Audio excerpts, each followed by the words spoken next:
তো দেখো হঠাৎ করে ফোন এসেছে, চলে গেলাম দোকানের সামনে, দেখি পার্সেল এসেছে। আর এই দেখো ডেলিভারি বয় দাঁড়িয়ে আছে।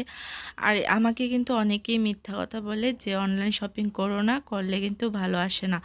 তো বন্ধুরা দেখো, অনেকেই হয়তো অনলাইন শপিং করে উল্টাপাল্টা এসেছে কিংবা ভুলভাল এসেছে, কিন্তু আমার কিন্তু আজ পর্যন্ত কোনো কিছুই মানে ভুলভাল আসেনি কিংবা উল্টাপাল্টা আসেনি। আমার সব কিছু ঠিকঠাকই এসেছে। আমি অনেক কিছু শপিং করেছি অনলাইনে, কিন্তু সব কিছুই খুব ভালো এসেছে। তো আজকে দেখো কি এনেছি, আমি ভাবলাম যে চলো তোমাদের সঙ্গে শেয়ার করি। তো দেখো বন্ধুরা, আমি অনলাইন থেকে আমার মেয়ের আগের বছরের যে সোয়েটার প্যান্টগুলি ছিল এগুলি কিন্তু ছোট হয়ে গেছে। তো এখন আবার অর্ডার করেছি। অর্ডার করার পর ভাবলাম যে চলো তোমাদের সঙ্গে শেয়ার করি। তো ডেলিভারি বয় আমাকে বলছিল যে তুমি এরকমভাবে অর্ডার করবেন না, অনেক সময় তো খারাপ আসে কিংবা ভুল আসে। তখন আমি বললাম যে ঠিক আছে চলো দেখি ভুল আসে কিনা, আমার সাথে তো আর এরকম কিছু হয়নি।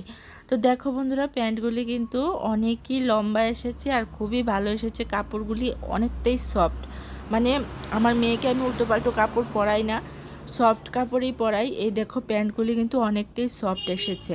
আর আমি দেখি অর্ডার করেছি একটু দামি, মানে একটু রেটটা একটু বেশি নিয়েছে, কিন্তু কাপড়গুলি খুবই ভালো। 6 পিস এসেছে, খুবই ভালো। আমার সাথে তো এরকম হয়নি। তো গাইস, ভিডিওটা কেমন লাগলো অবশ্যই জানাবে। আর শুভ সন্ধ্যা সবাইকে, শুভ বিকেলের শুভেচ্ছা রইল। টাটা।